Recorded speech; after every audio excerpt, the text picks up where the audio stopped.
Sitting is new smoking. ಅಂದರೆ ಆಲಸ್ಯವಾಗಿ ಕೂತ್ಕೊಳ್ಳೋದು, ಬರೀ ಕೂತ್ಕೊಂಡಲ್ಲೇ ಕೂತ್ಕೊಳ್ಳೋದು ಕೂಡ ಧೂಮಪಾನಕ್ಕೆ ಸಮ ಅಂತ ಅಧ್ಯಯನಗಳ ಪ್ರಕಾರ ಅದನ್ನು ಹೇಳ್ತಾರೆ.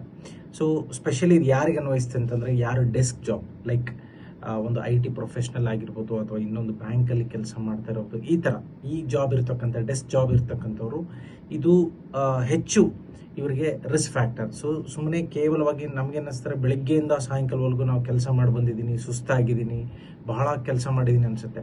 But as we are sitting, idle ಆಗಿ ಕೂತ್ಕೊಳ್ಳೋದು ಕೂಡ ಧೂಮಪಾನಕ್ಕೆ ಸಮ ಅಂತ.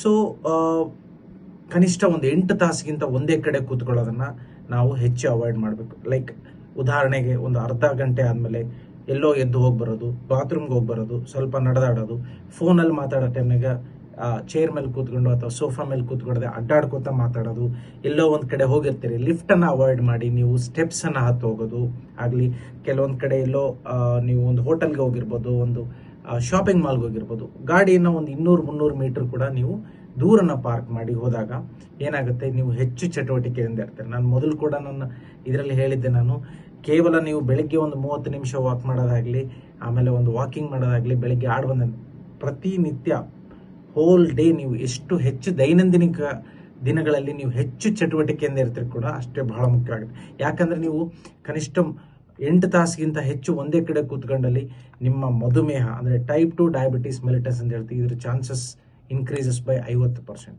ಸೊ ದಯವಿಟ್ಟು ಕೇವಲ ಒಂದೇ ಕಡೆ ಕೂತ್ಕೊಳ್ಳದೆ ಹೆಚ್ಚು ಕ್ರಿಯಾಶೀಲರಾಗಿ ಆ ಕಡೆ ಈ ಕಡೆ ಓಡಾಡ್ತಾ ಇರಿ. Thank you.